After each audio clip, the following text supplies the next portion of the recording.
What's going on, Celsius Fits? I'm Kyle Parkinson. You're tuned in to Kickup With KP. And as you can see, we are at the literal home of Northern Touch Vintage. And we're with the man who brought it to life, Aly Jamal. What's up, everybody? Welcome to my shop. Follow me.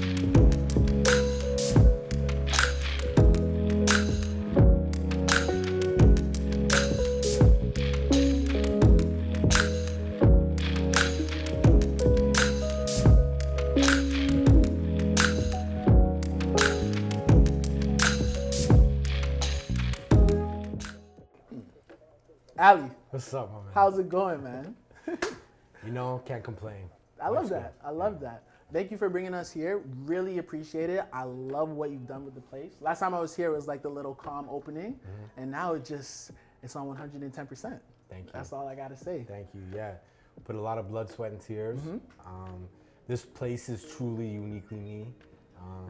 You know, some of the shit that I have on the walls, I have tatted on me too. So it's very a representation. The space is a very reputation of me. So yeah. No, that's really cool. Yeah. So I see why they call you the Fresh Prince of vintage streetwear, because look at this place, it's remarkable, literally. Thank you. So you gotta tell me, you gotta take us through the process of the idea turned to reality, and how did that come about? Yeah, like the idea to make this place or the brand. Yeah. So yeah, like I worked a full-time job, 9 to 5, and it was really during COVID where you know, I got sent home to work and I had a lot of time on my hands. So with that extra time, I just kind of started selling like certain pieces from my closet. Yeah. I think it was like a polo hat that I posted online, and I just said for sale. And I took a nap, and I woke up from my nap, and you know, I had like 30 DMs, you know? 30? So many DMs. Apparently this hat was super rare. I had no idea. Yeah, I was gonna say, like, what? Well, I knew it was a sick hat. How long ago was this hat made? Like, Well, 90s? it was like a 90s like Polo Snow Beach. It was very like, Snow Beach is like a rare line that Polo made back in the day. Very sought after in like the vintage community. Okay. So I obviously knew it was a sick hat, and you know, but I never knew that it would garner that much attention, kind of thing. So yeah, I started with a DM that was like $50, and it ended at like, I think it was like $800 for the hat. And so I was like, wait a minute, you know, this is crazy. What else do I have that I could sell, kind of thing? And so, yeah, I just I started a pop-up out of my condo. Okay. Quickly outgrew that. We had like lineups and shit out the door. The condo property manager, you know, shutting it down. And yeah, it was during COVID, so I understand. Exactly. Yeah. So. I understand. But then it kind of gave me confidence to open a pop-up. The pop-up was only supposed to last a month or two, but it ended up lasting a year. And it kind of gave me the confidence to kind of do my own thing and quit my job full-time. And, you know, now we're here. Now we're here. Yeah. And it's gonna be here to stay too. Hopefully. Yeah. Nah, it's here to stay for It's sure. here to stay. I just be humble and shit. So now that you actually relocated, how did that whole process come immense too? Because not only did you relocate, but your target audience was still in the loop. How did you keep everyone in tight with that? I think it's the power of social media. Like everything I've gotten in this brand business or whatever you want to call it has been from Instagram, really. Exactly. It's really the only platform I personally use. I know everybody uses TikTok, this, that, and whatever, but I came out the gate using Instagram.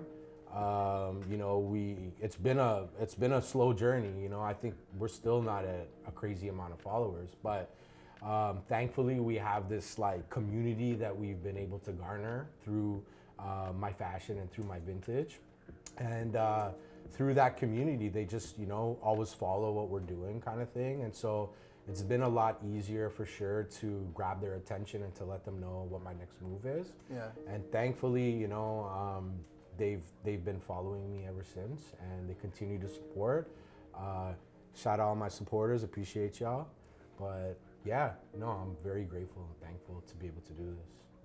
Yeah. But your customers, everybody, not even just your customers, I feel anyone you interact with, they just know how passionate you are. Not only when it comes to fashion, but when it comes to like ideal clothing pieces.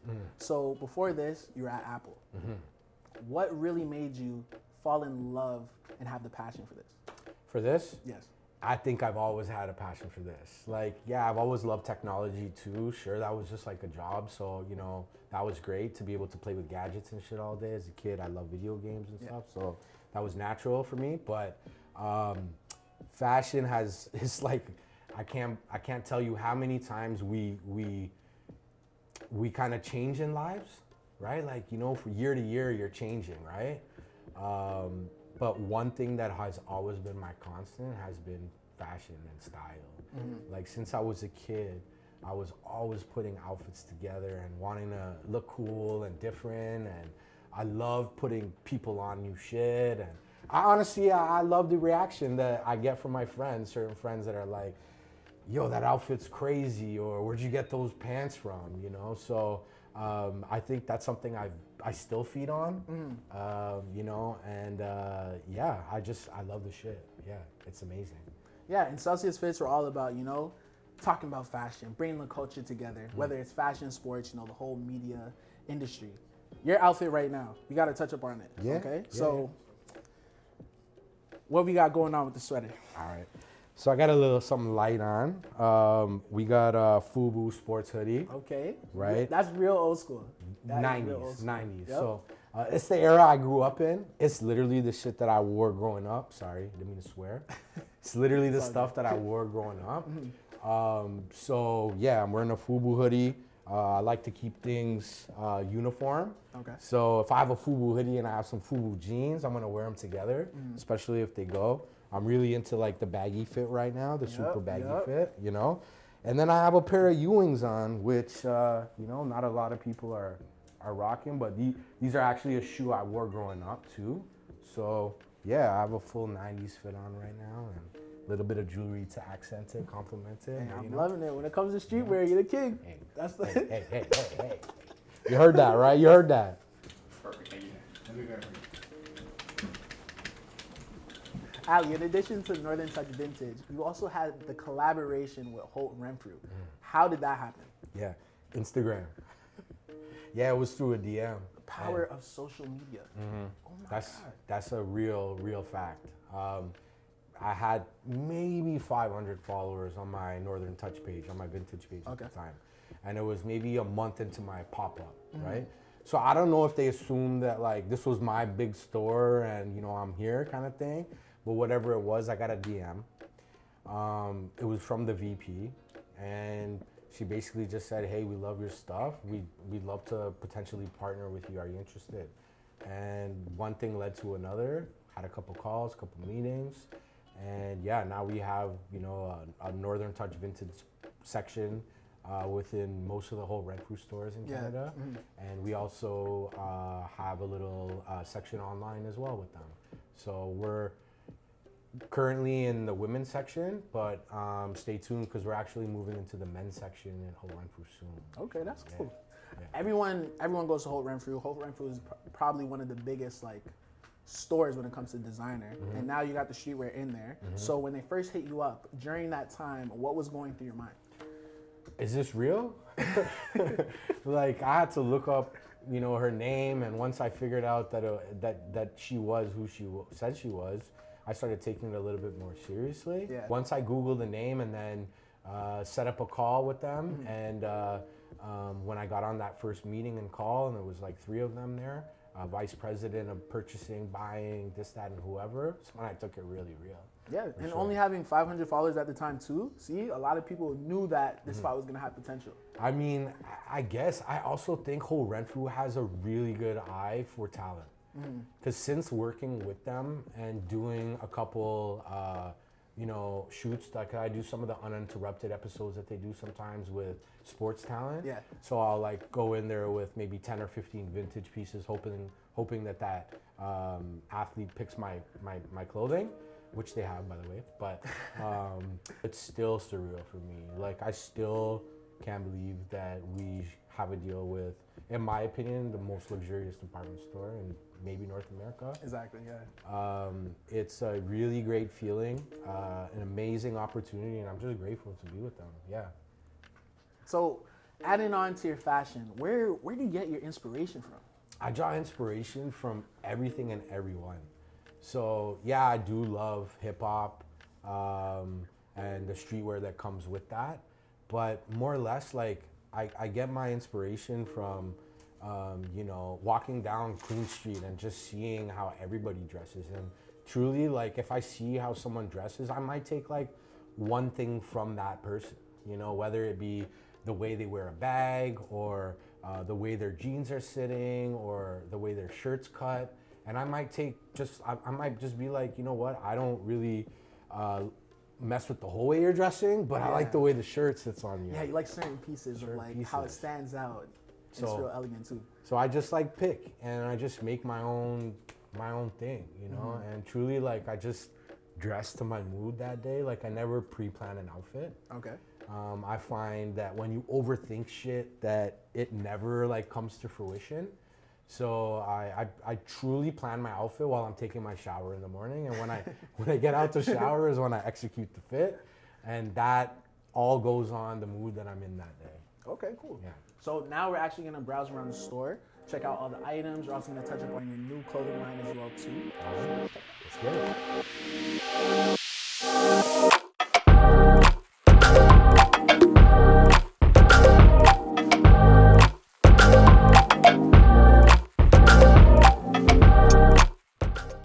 Aly, when customers come into the store, I know they're like kids in a candy store because one, they're checking out the whole store, they're seeing the scenery, it gives them a flashback of their childhood, and they're seeing the clothing items. So how do you curate so well for your customers? I think it's just the lens that I have for fashion, my nostalgia. I keep it true to my nostalgia and kind of what I grew up with.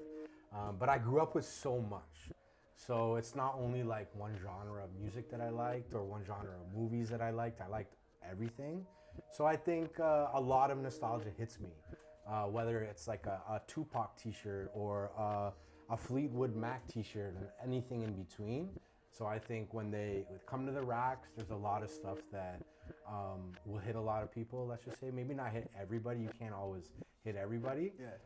But definitely with my variety of nostalgia and also the nostalgia that I was into, I think curates really well for our customers. So I'm gonna pick out a random clothing item. This one right here. Yes. Why is this one on the rack? It's Dick Tracy, you know. One, it's 1990s, which is the era that I like to curate with. And Dick Tracy is one of my favorite all-time movies. I mean, have you seen it? I haven't seen it. You have? I'm gonna watch it tonight though. Please watch it tonight. Nah, it's just a truly good story where it's a detective and he has all these cool gadgets, and maybe that's why I really liked it, because you know, he had the Apple Watch before Apple had it. Aly, you know I'm a sports guy. Celsius Fits is about sports and fashion. I see this jersey right here that caught my eye. Tell me about it. Yeah, I mean, you got the USA Dream Team. That was probably the greatest team ever assembled in Olympics history for basketball. Easily. Right? You had like Magic, Karl Malone, Michael Jordan. Larry Bird, Charles Barkley. The list goes on. The list goes on, right? This one's really special because one is over 25 years old. Yeah. And to find one in such great condition with no stains, rips, or anything on it. And then just the number 9. I mean, you know, Jordan's always synonymous wearing 23, maybe even 45. But he only wore 9 a couple times. So. Exactly. And if you know it's Jordan. If you know it's Jordan. Yeah, and I geek out on the little hits too, right? Like the stitching, the way, you know, the shines in that. Everything about the way things were made back in the day, the stitching, the embroidery, the colors, the quality. Yeah. No, that is a very, very authentic jersey. If I actually purchased that, I'd probably just hang it up in my house. I wouldn't even wear it, I'm telling you. What about this top right here? Minnesota Vikings, they're my team. You know, are they actually your team? Purple's my color, of course. Okay, I didn't know that. Now. I didn't know that. Randy Moss is my guy. Exactly, he's my guy too. So growing up, you know, there was a couple individuals in football that were always like eccentric and had this I don't care mentality, and you know, they just did their own thing. They were just so individual and unique. And Randy Moss, like Keyshawn Johnson, Terrell Owens, exactly. Deion Sanders, which is getting a lot of hype now because he's the coach of Colorado. But Deion, those are my guys. And so Randy was my guy. He was so flashy, and it's also a really sick shirt. The purple and yellow hit it amazing. The neckline's really nice, and you can actually see on a lot of the older shirts, you'll see the year hit. So this one was from 1998. Wow, I never That's even how noticed you that. could really tell there, because there's a lot of reprints out there, right?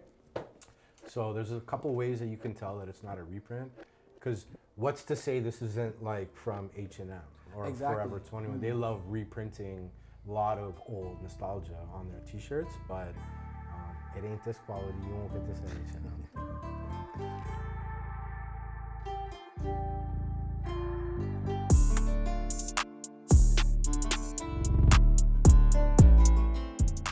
All right, guys, we're about to get into rapid fire. Biggie Smalls versus Tupac. Big all day. New York versus LA. It's a tough one. New York. Drake versus Kanye. Are we talking about rap, fashion? As a whole. Drake. Drake. Drake doesn't produce though. I don't care if he produces or not. I'm just talking about like the music he puts out. Okay. The way he portrays himself, the way he carries himself, the way the brand has come out, the way he handles himself through beefs. And I fuck with his fashion sense. I mean, you haven't seen the boy step out not wearing vintage for the last year. My price went up because of Drake. So the boy. Shout out the boy. Shout out the boy. Shout out the boy. We also got Chris Brown versus Michael Jackson. Chris Brown. Now, are we talking about music? Or are we talking about fashion? This one we're talking about music. Everything? Music? Fuck. Michael. Fuck. Okay. Michael for music, Chris Brown for fashion. Yeah, Chris Brown's fashion, yeah, he's always leveled it up. For sure. LeBron James versus Kobe Bryant. Kobe. Kobe. Yeah. That Mamba mentality. I use that shit every day. Kobe all day. Yeah, Kobe all day. Last question I gotta ask you, what's the worst fashion trend in Toronto? That's a quick answer. The tech fleece with the ski mask. I mean, one doesn't go without the other. Fellas, step up your, I don't mind wearing a matching jogging suit, but the skinnied up tech fleece with the ski mask. And the dirty white Air Forces. And the dirty white Air Forces. I don't see one without the other. Fellas, step your jogging suit game up. You can do jogging suits that match, but not the tech fleece with the ski mask. You heard it here first. Start wearing those tech fleeces and the ski mask, especially in the summertime, all right? Aly, I appreciate you so much for letting us come through, taking the time out of your day, and wishing you the best of luck and congratulations on the new store opening. Is there anything else you'd like to tell me or the people? Yeah, first of all, thank you guys for coming and covering our spot. I just want to say, for the last 3 years, I appreciate all the support that everybody's given me along my journey. Thank you for following our journey so closely. And yeah, we're about to do some really exciting things for the city through our fashion, through our clothes, so stay tuned. If you want to stop by, our location's at 594 Richmond Street West. Just come by and say hi. I'm here most of the time, so come by. Just kick it with me. And before we go out, I'm actually gonna need a couple items myself. So let's go back inside so I can shop. I got you. Let's go.